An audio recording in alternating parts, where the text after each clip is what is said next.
Aš va tokių siaurų vazų kaip ir neturiu, bet kadangi tu man pasisakei šiek tiek anksčiau, tai aš paieškojau internete, ką reikėtų daryti, jeigu jūsų vazos yra stiklinės ir labai siaurais kakleliais. Tai mane tiesiog nustebino toks dalykas, nes aš niekada nebūčiau pagalvojęs, kad prieš plaunant šiltų vandeniu reikia, tarkim, kepeis ryte kiaušinienę, lukštų neišmesti, juos susmulkinti, įmesti į vidų. Lukštų, kiaušinio lukštų. Taip. Pilti šilto vandens ir papurtyti plaunant. Taip, uždengus ir taip... Paskui išpildyti ant tos smulkintus lukštus. Arba dar galima prieš plaunant šiltų vandenį.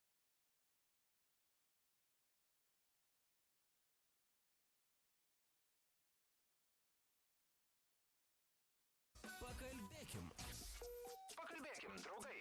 Galbūt ir jūs turėjote kadaise tokią problemą, jeigu, aišku, neturite namuose indaplovės, nes tu indaplovė, aš manau, nekyla tokių bėdų. Aha, ko gero taip. Čia, manau, bus pirkinys, mano 30-mečio proga patys didžiausias, kad nebekiltų tokių keistų problemų. Tai paskambinkite mums.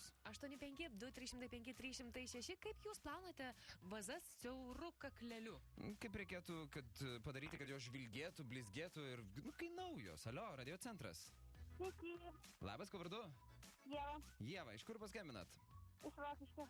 Ieva iš Rokiškio, ar daug gyvenime gaunat gėlių? Pardavinėjai daugiau.